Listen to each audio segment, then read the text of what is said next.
전 15장 36절에서 41절 말씀 저와 여러분이 교독하도록 하겠습니다.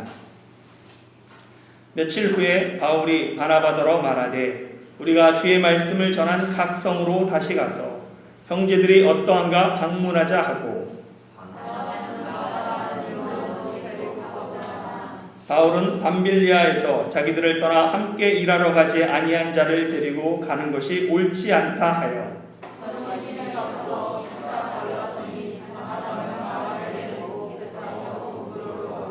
바울은 신라를 택한 후에 형제들에게 주의 은혜의 부탁함을 받고 떠나 수리아와 길리기아로 다니며 교회들을 견고하게 하니라. 아멘.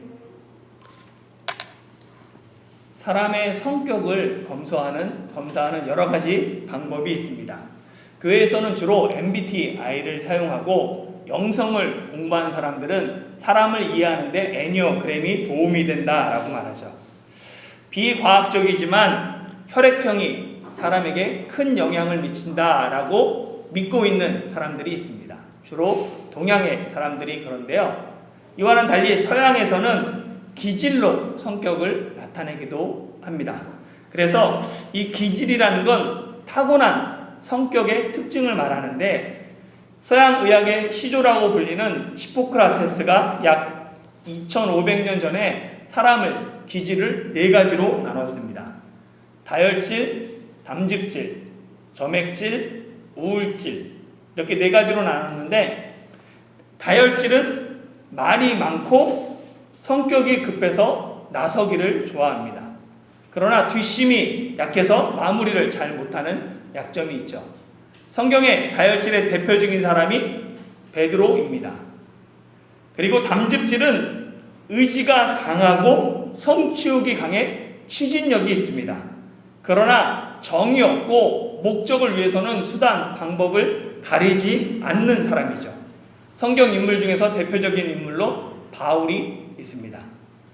우울질은 자기 희생적이고 그리고 완벽주의를 추구합니다. 우울증과는 다르죠.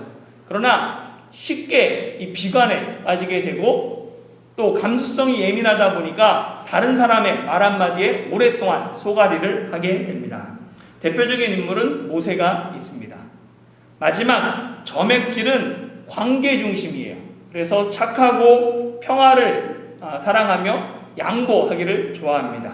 그러나 우유부단하기 때문에 자기 속내를 잘 드러내지 않고 또한 게으르고 성장하지 않는다라는 단점이 있습니다. 성경의 대표적인 인물로 아브라함이 있습니다. 이 히포크라테스가 주장한 기질 4가지는 오늘날에 서로 융합돼서 사용돼요. 다혈, 우울, 다혈, 담즙, 다혈, 점액, 이런 식으로 복합적으로 사용됩니다. 왜냐하면 100% 다혈질, 100% 우울질은 없고, 모든 사람에게는 이 4가지가 전부 다 함께 존재하기 때문에 그렇습니다.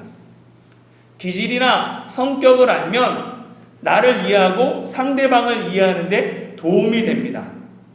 서로 다른 성격의 사람이 협력함으로 효과가 극대화되기도 하고, 반대로 서로를 이해하지 못해 큰 다툼으로 이어지기도 합니다.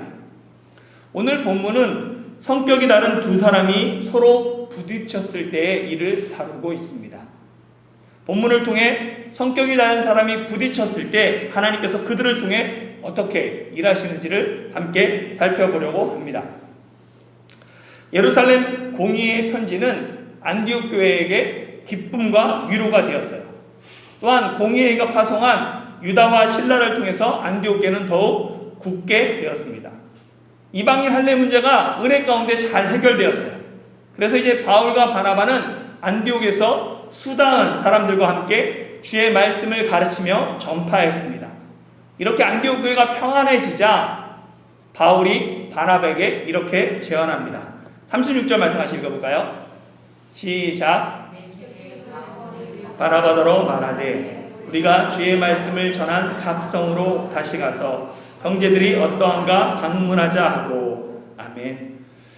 바울은 안디옥 교회가 평안하게 되자 1차 전도여행을 통해 세운 교회들을 돌아보고자 하는 마음이 들었어요. 왜냐하면 유대로부터 안디옥에 와서 유대인이 이방인이 할례를 받아야 된다, 그래서 구원받을 수 있다라고 가르쳤던 그 사람들이 그 전도 여행했던 그 지역에 세워진 교회들에게도 가서 그들을 미혹할 수 있는 요소가 있었기 때문에 그들에게 가서 예루살렘 공의회가 결정된 사항, 이것들을 그들에게도 알려줘야 되겠다라고 그 필요성을 느꼈어요. 그래가지고 바울이 바나바에게 그 교회들, 그 형제들을 다시 방문하자라고 제안한 것입니다. 이 바울의 제안을 바나바가 받아들이죠. 그러면서 마가라 하는 요한도 데리고 가자라고 얘기해요. 같이 한번 37절, 38절 읽어보겠습니다. 시작. 바나바는 마가라 하는 요한도 데리고 가고자 하나 바울은 밤빌리아에서 자기들을 떠나 함께 일하러 가지 아니한 자를 데리고 가는 것이 옳지 않다 하여. 아멘. 바나바는 마가라 하는 요한을 데리고 가고자 했습니다. 여기 원어를 보면 가고자 하다, 뭐뭐 하고자 하다 라고 할 때 이 단어가 미완료 시제로 되어 있어요. 그러니까 미완료 시제는 뭐냐면 끝난 게 아니라 계속 지속되는 거예요. 반복될 때 나타날 때 사용하는 시제가 미완료 시제입니다. 그러니까 바나바가 한 번 바울에게 마가 데리고 가자 얘기했던 게 아니라는 거예요. 계속해서 여러 차례 마가를 데리고 가자라고 바나바에게 의논하고 요구했던 것입니다. 그러나 바울은 전도행 도중에 밤빌리아 버가에서 자기들을 떠나 중도에 포기한 그 마가를 데리고 가기를 거절합니다. 이 히포크라테스의 기질부류에 따르면 바울은 담즙질이에요. 담즙질은 자기가 주도권을 가지고 좋아하고 일하기를 좋아하고 리더 성향이 있습니다. 그래서 바울은 바나바에게 다시 그 성에 가서 형제들에게 방문하자라고 먼저 제안했던 거예요. 바울의 제안에 만약에 다혈질인 베드로 같은 경우는 별로 생각하지 않습니다. 그냥 감정적으로 바로 대답해요. 쉽게 예스나 노를 결정해요. 그러나 이 바나바의 성향은 점액질입니다. 점액질은 관계를 중시해요. 평화를 추구합니다. 그러니까 다른 사람의 제안에 쉽게 거절하지 못하는 성향이에요. 그래가지고 자신이 이것들을 허용하지만 고민하다가 이것이 옳기 때문에 해야 되기 때문에 허용하지만 이 점액질의 특징 중에 하나는 뭐냐면 자신의 주장을 잘 내세우지 않습니다. 고집 부리지 않아요. 그렇기 때문에 이것을 수용하면서 나름대로 큰 용기를 내서 마가라 하는 요한도 데리고 가자라고 제시한 거예요. 그 보면 다혈질이나 담즙질은 외향적입니다. 그런데 반대로 우울질이나 점액질은 내향적이에요. 그래서 뭐 하나 제안하기도 큰 용기가 필요합니다. 그런데 용기를 내서 했던 이 바나바의 제안을 바울이 단칼에 거절합니다. 바나바 같으면 당연히 다른 사람 요구에 거절하지 못해요. 그러나 바울은 담즙질이에요. 목표를 위해서는 단호하게 거절할 수 있는 사람이 바울입니다. 이렇게 바울과 바나바의 성격은 정반대 성향을 가지고 있습니다. 바울은 외향적이고 목표 중심적이고 일 중심적이죠. 그러나 바나바는 내향적이고 관계 중심적이고 사람 중심적입니다. 바나바의 원래 이름은 요셉이었죠. 근데 사도들이 그의 이름을 바나바, 위로의 아들이라고 불렀습니다. 바나바는 소외되고 가난한 사람들에게 항상 위로했던 대표적인 사람이에요. 그래서 자신의 밭을 팔아서 가난한 사람들에게 나누어 주고 가난한 사람에게 자신의 재정을 통해서 위로가 되어주고 예수님을 만난 그 사울이 예루살렘에 가서 제자들을 만나려고 했을 때 교제하려고 했을 때 아무도 사울을 믿어주지 않았습니다. 그때 사울을 데리고 사도들에게 가서 소개시켜준 사람이 바나바입니다. 예루살렘 교회에서 사울을 제일 처음에 믿어준 사람이 바나바예요. 그 고향에 내려간 사울을 데려다가 안디옥 교회에서 함께 사역자로 함께 사역한 사람도 바나바입니다. 외톨이 사울에게 바나바는 언제나 힘이 되는 위로의 아들이 되어주었어요. 이런 바나바가 있었기 때문에 사울이 바울이 될 수 있었습니다. 그래서 보면 성경은 바나바를 착한 사람이라고 기록하고 있습니다. 점액질을 나타내는 단어 중에 하나가 착하다예요.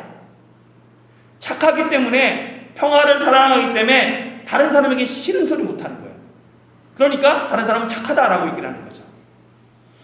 성격이 다른 두 사람이 협력할 때는 큰 역사가 일어나지만 서로 반복할 때는 오해의 골이 깊어질 수밖에 없습니다. 바울의 성격을 생각해 보면 바울은 책임감과 이 사명감이 분명해요. 목표를 위해서는 자기 생명을 조금도 아끼지 않는 사람이 바울입니다. 그런데 마가는 그렇지 않았어요. 마가는 부잣집 아들로 책임감도 없고 사명감도 없습니다. 전도여행 중에 힘들다고 포기하거나 아니면 마음에 들지 않는다고 포기하는 건 바울로서는 용납이 되지 않는 거예요. 그래서 받아줄 마음이 없습니다. 자기 마음대로 그냥 예루살렘으로 돌아가 버린 그 마가, 그렇다고 마가가 지금 자신의 잘못을 구하면서 용서를 구하는 게 아니에요. 계속해서 마가를 데리고 가자 요구하는 이 바나바의 모습 옳지 않다라고까지 생각합니다. 바울은 목표가 분명하기 때문에 옳고 그름이 분명한 사람이에요. 그래서 예수님 믿기 전에도 자신이 옳다고 생각하는 그 일을 위해서 예수 믿는 사람들 잡아 죽이기 위해 다메섹까지 달려간 사람이 이 사울이죠. 예수님 믿은 후에도 변함없어요. 바울은 자신이 옳다고 생각하면 베드로일지라도 많은 사람 앞에서 바로 면전에서 책망했던 사람이 바울입니다. 바울은 옳다고 생각하면 자신 목숨까지도 버린 사람이에요. 근데 바나바가 계속해서 요구하니까 당연히 옳지 않기 때문에 그것을 거절합니다. 바울이 마가를 다시 전도 여행에 합류시킨다는 것은 자신의 원칙과 소신을 저버리는 것입니다. 그래서 바울은 바나바가 계속해서 마가를 데리고 가자 요구할 때마다 바나바가 공과 사를 구분하지 못한다, 감정에 치우쳐 있다라고 생각하게 됩니다. 마가가 바나바의 조카이기 때문에 바나바가 조카를 위해서 무리해서 자꾸만 데려가려고 한다라는 의심까지 하게 됩니다. 이와 달리 바나바 입장에서는 바울이 참 야속합니다. 안디옥 교회의 실제적인 담임 사역자는 바나바예요. 예루살렘 공의에서도 사도들과 장로들이 인정한 사람은 바울이 아닌 바나바였습니다. 바나바가 먼저 기록되었어요. 제자들이 바울을 두려워하면서 아무도 그와 교제하지 않을 때도 자신이 나서서 중재했으며 아무도 알아주지 않는 그 바울을 위해서 그 다섯 가지 길리아 5가지 가서 그 고향까지 찾아가서 데리고 와서 함께 사역한 사람이 바나바 자신입니다. 그런데 담임 사역자인 자기에게 다른 사람이 먼저 전도여행을 제안하지 않나, 어렵게 마가를 데리고 가자라고 했던 자신의 의견을 한마디로 거절하지 않나, 자신의 호의가 계속될수록 오히려 바울은 자신을 무시하고 독단적으로 일을 처리한다라는 느낌과 생각을 하게 됩니다. 바나바는 관계 중심이고 바울은 일 중심이죠. 바나바가 관계 중심이고 사람 중심이기 때문에 마가가 한 번의 실수로 그에게 기회를 주지 않는 것, 기회를 박탈하는 것, 이것이 너무나 안타깝습니다. 마가가 자신의 조카이기 때문이 아니라 정말로 마가라는 이 청년은 훌륭한 교회의 리더가 될 자격이 충분하다, 자질이 있다라고 생각했습니다. 사람들이 멀리하고 의심하는 바울을 품어서 교회의 훌륭한 지도자가 될 수 있었던 것처럼 마가에게도 그런 기회가 필요하다, 그런 기회를 주는 것이 마땅하다라고 바나바는 생각합니다. 한 번의 실수 때문에 평생 실패의 경험을 가지고 살아갈 청년 마가를 생각하면 다시 그가 일어날 수 있도록 돕는 것, 그것이 바로 위로의 아들인 바나바 자신이 해야 될 일이라고 생각합니다. 그래서 평소에 자기 주장을 잘하지 않는 바나바지만 소외되고 아파하고 그 사람들에게 위로가 되기 위해서 자신의 부르심을 생각하며 마가를 데리고 가자 이야기한 것입니다. 그러나 계속된 요구에도 바울의 대답은 옳지 않다입니다. 한번 생각해 보자거나 기도해 보자가 아닌 옳지 않다, 옳음과 그름으로 얘기하는 그 바울의 대답에 바나바는 이번만은 참지 못합니다. 바울은 바나바를 보면서 피는 물보다 진하다, 팔은 안으로 굽는다 라고 오해하고, 바나바는 바울을 보면서 개구리 올챙이적 생각하지 못한다 라고 오해하므로 두 사람은 심히 다투고 피차 갈라집니다. 안디옥 교회의 두 기둥이었던 영적 거장인 바울과 바나바가 심히 다투고 헤어지게 된 것입니다. 설교를 준비하면서 이 39절에 서로 심히 다투어라는 구절에 대해서 이게 없었으면 어땠을까라고 생각해 보았습니다. 사실 이 문장이 생략돼도 전혀 문제가 되지 않아요. 보면 옳지 않다 하여 피차 갈라서니 이렇게 기록되면 전혀 문제가 없잖아요. 만약에 내가 사도행전을 기록한 누가였다면 그런 식으로 조금 더 부드럽게 하거나 아예 이 싸움 기록, 그것도 심히 다투고 싸움 기록하지 않았을 거예요. 그런데 왜 성경은 서로 심히 다퉜다는 것을 꼭 집어서 기록하고 있을까? 이 구절을 묵상하면서 결국은 인간은 누구나 연약한 존재구나, 부족한 존재구나 라는 것을 깨닫게 됩니다. 아무리 훌륭한 사람은 누구나 연약하고 부족한 존재예요.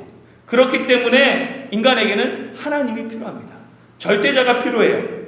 나의 부족함과 연약함을 아는 사람은 하나님을 찾습니다. 심령이 가난한 자가 복이 있는 이유는 그들이 가난하고 부족하기에 하나님을 찾기 때문입니다. 하나님을 찾는 자, 그 자를 하나님께서 만나주시고 그들은 천국을 소유하게 되는 것입니다. 그렇게 바울과 바나바는 자신의 연약함을 인정하고 서로를 존중하며 서로의 의견에 귀를 기울여야 됐어요. 손바닥이 마주쳐야 소리가 나는 것처럼 서로 비슷하니까 서로 싸운 것입니다. 누가 잘했네, 누가 잘못했네, 이게 중요한 게 아니에요. 일 중심이냐, 사람 중심이냐, 목표 중심이냐, 관계 중심이냐, 옳은 것을 추구하느냐, 화목을 추구하는 거냐, 어느 것이 옳은 게 아닙니다. 어느 것에 더 가치 있게 생각하는 건 개인의 성향에 관련된 거예요. 내 성향이 일 중심이기 때문에 일을 더 가치 있게 생각하고, 사람 중심이기 때문에 사람이 더 가치 있게 생각하고, 진리를 추구하기 때문에 옳은 것을 더 가치 있게 생각하고, 화목을 추구하기 때문에 그런 것입니다. 서로의 기질이 다르고 가치관이 다를 뿐입니다. 그렇기 때문에 성령님은 그들의 싸움을 말리지 않으세요. 관여하지 않으세요. 바울과 바나바는 비록 서로의 다름을 인정하지 못하고 서로 심히 다투고 갈라섰지만 그들의 다툼과 연약함을 하나님은 오히려 복음 증거의 기회로 삼으셨습니다. 39절에서 41절 읽어보겠습니다. 시작. 서로 심히 다투어 피차 갈라서니 바나바는 마가를 데리고 배 타고 구브로로 가고 바울은 실라를 택한 후에 형제들에게 주의 은혜의 부탁함을 받고 떠나 수리아와 길리기아로 다니며 교회들을 견고하게 하니라. 아멘. 다툼의 결과 바나바는 마가를 데리고 배 타고 구브로로 갑니다. 그리고 바울은 실라를 택한 후 수리아와 길리기아로 다니며 교회들을 견고하게 합니다. 다툼의 결과 하나였던 전도여행팀이 두 개가 되는 거예요. 그로 말미암아 복음이 더 빨리, 더 멀리, 더 많은 사람에게 전파되는 계기가 됩니다. 특히 다른 사람에게 지기 싫어하는 이 바울은 바나바와 갈라지는 것이 더 큰 자극이 됩니다. 그래가지고 바나바가 마가를 데리고 1차 여행의 출발지였던 구브로, 바나바의 고향으로 떠나자 실라를 데리고 반대쪽으로 수리아와 길리기아, 자신의 고향이 있는 다소를 지나 전도여행 반대 방향으로 가게 됩니다. 이에 관한 말씀은 다음 주일에 살펴보겠습니다. 하나님은 우리의 연약함을 사용하세요. 연약함을 통해 일하십니다. 우리의 연약함은 하나님께서 일하시는 통로가 돼요. 한국교회가 폭발적으로 부흥한 그 이유 중에 하나가 교회의 분열과 다툼 때문이다 라고 말하는 사람들이 있습니다.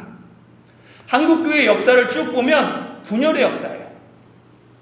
한국에만 개신교회 교단이 300개가 넘게 있습니다. 하나님 외에 교단이 몇 개인지 정확하게 아는 사람이 단 한 사람도 없어요. 하루아침에도 교단이 생기기도 하고 하루아침에 교단이 없어지기도 합니다.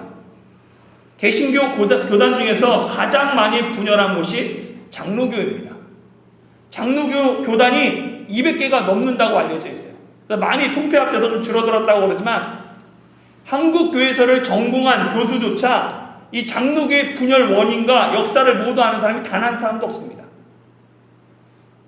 이는 교단뿐만 아니라 교회도 마찬가지입니다. 지역의 교회를 연구해 보면 분열을 통해서 교회가 갈라지었고 나뉜 것을 알게 돼요. 처음에는 그 지역에 교회가 하나밖에 없었습니다. 그 지역 교회, 무슨 교회 하나 있었죠. 그런데 그 교회 안에 분쟁이 생겨요. 다툼이 생깁니다. 그래서 결국은 몇몇 사람들이 교회를 나가게 되고 교회가 분리돼요. 나간 사람들이 새로운 목회자를 초빙해 오죠. 근데 같은 교단 목회자를 안 오려고 그러니까 다른 교단 목사님을 데려옵니다. 그러면 무슨 장로교회, 장로교 목사님, 무슨 감리교 목사님은 감리교회, 무슨 성결교회, 순복음교회 이런 식으로 되는 거예요. 같은 지역 이름에. 그런데 그 안에서 또 다툼이 일어나고 어려움이 생겨요. 그럼 지역에 자꾸만 교회가 늘어나죠. 그래서 맨 처음에는 뭐 타이중 교회가 있었으면 그 다음에 타이중 제1교회, 무슨 새교회, 무슨 중앙교회 이러면서 교회들이 분리되는 것들을 알게 됩니다. 그래서 교회 시골이라는 데 가보면 교회 역사를 보면 이 교회가 어떻게 떨어졌는지 알게 돼요. 분열한 교회는 서로 비교하면서 양적으로 더 큰 교회가 되기 위해 온심을 기울입니다. 조금이라도 교회가 성장해야지 정당성이 인정되는 것처럼 우리 안에 성령님께서 우리 교회에게 역사하는 것처럼 더 크게 서로 온심을 다해 전도하며 성장과 부흥을 위해 달려가게 됩니다. 물론 이런 부족한 인간적인 연약함 이런 것을 하나님께서 성령님께서 사용하셨어요. 다툼과 분열을 통해 복음이 더 빨리 그리고 더 멀리 전파되었습니다. 그러나 이는 하나님께서 우리의 부족함을 사용하셨기 때문이지 결코 우리의 자랑이 될 수 없습니다. 우리의 잘못이고 우리의 연약함이에요. 오직 우리의 연약함을 통해 일하신 하나님의 은혜일 뿐입니다. 마찬가지입니다. 바울의 전도여행, 바울과 바나바가 갈라진 것 결코 자랑이 될 수 없습니다. 바울과 바나바의 인간적인 연약함에도 불구하고 복음을 확장시키시고 교회를 견고하게 하신 하나님의 은혜만이 있을 뿐입니다. 우리의 자랑, 우리의 노력, 우리의 의가 들어갈 자리에는 단 한 군데도 없습니다. 그리고 마지막으로 우리가 기억해야 할 것은 비록 바울과 바나바는 심히 다투어 피차 갈라섰지만 나중에는 화해했다는 사실입니다. 물론 성경에는 두 사람이 다시 만나 화해했다라는 이야기가 기록되어 있지 않습니다. 그러나 바울이 남긴 서신들을 보면 두 사람이 화해한 것으로 보여요. 고린도전서 9장 6절 보면 어찌 나와 바나바만 일하지 아니할 권리가 없겠느냐. 이 말씀이 뭐냐면 바울을 비난하는 고린도 교회 사람들을 향해서 바울이 자신을 변호하는 내용이에요. 그러면서 나와 바울과 바나바만 일하지 않을 권리가 없겠느냐 하면서 우리가 자비량으로 선교한다. 너희들로부터 뭘 받지 않는다라는 것을 언급해요. 바울은 자존심이 강하기 때문에 자신과 심히 다툰 사람을 언급하면서까지 자신의 정당성을 주장할 사람이 아닙니다. 안 하면 말지 나와 심히 다퉈서 관계가 불편한 사람을 끌어들여서 내가 괜찮은 사람이다 라고 말할 사람이 바울은 아닌 거예요. 바울이 바나바를 자신과 같은 사역자로 언급했다는 것 자체가 이미 두 사람 사이에서 감정의 해소가 이루어졌다는 것을 보여줍니다. 그리고 무엇보다 후에 마가에 대한 바울의 평가가 180도로 달라집니다.